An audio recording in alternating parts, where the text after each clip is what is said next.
Bago pa ang guhit ng balat sa akin, pagdala ay nakipagsama na rin. Sa mga magulat at ang pinagulat kaya ng magic saga.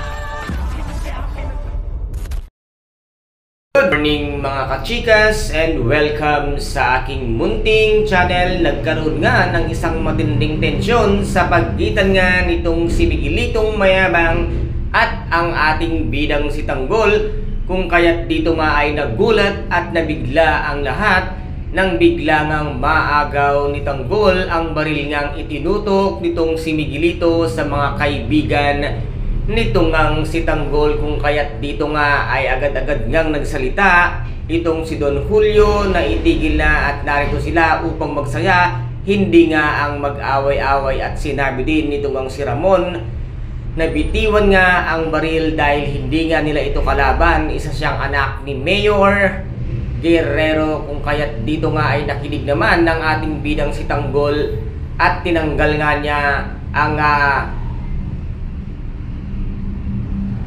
bala ng baril, at dito nga ay nagulat ang lahat at hindi nakakibo agad-agad ang mayabang ng si Miguelito. At dito nga ay nasabi ni Mayor na bakit ka gumawa ng gulo sa parting ito at naglabas ka pa ng baril. Hindi nga nakakibo itong si Miguelito at inis na inis nga ito na makikita mo sa kanyang muka dahil hindi niya sukat akalain na mas magaling pala sa kanya itong ang si Tanggol na kanyang nakaharap sa ngayon. At dito ay tuluyan na ngang ipakikilala nitong ang si Ramon Montenegro, ang nag-iisang anak ng mga Montenegro at tagapagmana ng kanilang ligasiya. At ngayon ay nasabi nga ni Tanggol na siya ay lumaki sa hirap at lumaki nga siya sa Quiapo.